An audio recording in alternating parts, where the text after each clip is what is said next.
Hello family, welcome to my new blog. আর আজকের ব্লগটা শুরু করছি। এখন বাজে সকাল 11টা। আর পাপা এই যে করছে দুষ্টুমি, আর ওর ঠাম্মি এখন খাওয়া দাওয়া করছে। আর আমি চলে আসলাম রান্নাঘরে। আজকে এটা হচ্ছে লাউয়ের খোসা ভাজা।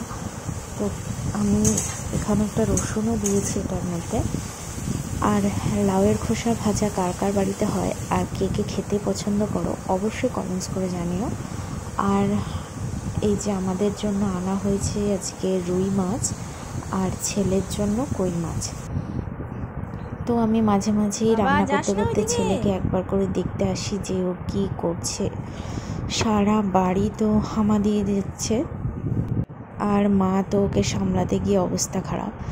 তো এরপর আমি ছেলের মাছের ঝোলটা এই যে বসিয়ে দিয়েছি, এটাও হয়েও এসছে। আর একদিকে হচ্ছে এই লাউয়ের খোসা, এটা আমি ঢাকা দিয়ে রেখেছি, সিদ্ধ হতে একটু সময় লাগবে।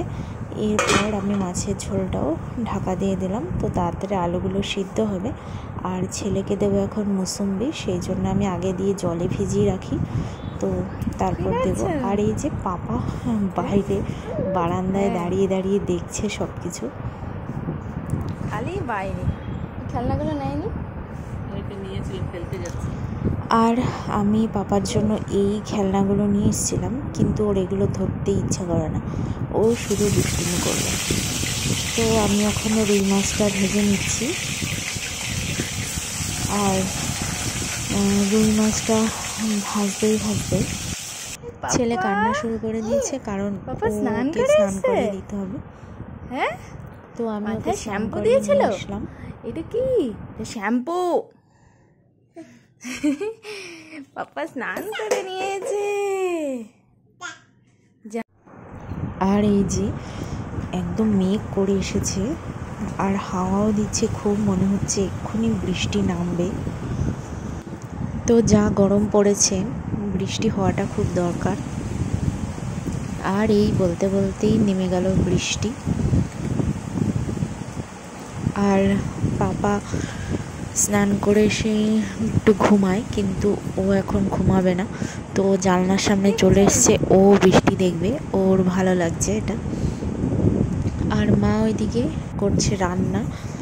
এই যে আজকে রান্না হবে এটা খারকোল পাতা বাটা,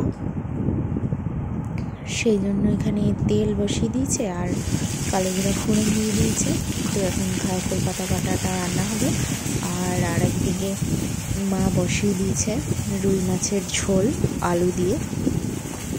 রুই মাছ রান্নাটা হয়েও গেছে। আর এই যে দেখুন কালারটা কি সুন্দর এসেছে, খেতেও কিন্তু দারুণ হয়েছিল। আর আমি কি করব, আমি তো ছেলেকে নিয়ে ঘুরছি, ছেলের ঘুম নেই, তো বাইরে নিয়ে আসলাম আমি ছেলেকে। যাই হোক, আজকের ব্লগটা তাহলে এখানেই শেষ করলাম। টাটা।